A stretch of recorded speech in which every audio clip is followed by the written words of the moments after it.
મહેમાન આવવાના છે, ચલો અમને લેવા જઈએ. હા ચણે આવવાના છે. અમને આવવાના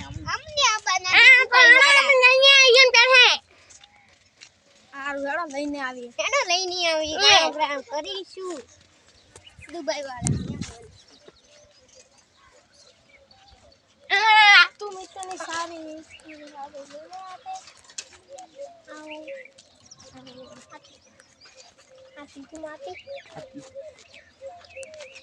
चलो हम जंगल में घूमने जाते हैं. इंडिया का जंगल कैसा होती है?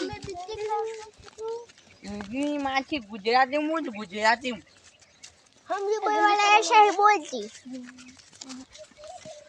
इतना बड़ी सिगरेट होती. ये सिगरेट नहीं होती ए ओजरा ये बावड़िया होती इसमें चढ़ती तो लम लम कोटा लगती ऐसा होती. हाँ फिर हमको तो नहीं चढ़ना होती.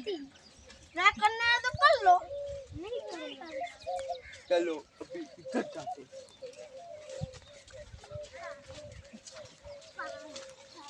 ये इतनी किस्में चॉकलेट रखती.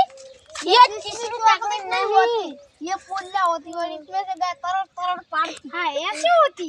ऐसी होती चखना है ना चख लो. चख लो चखना है तो मीठी लगती है. मीठी लगती है. नहीं चखनी. तो हेलो चलो, अभी बाद में इसी को देखोगे इसमें जाना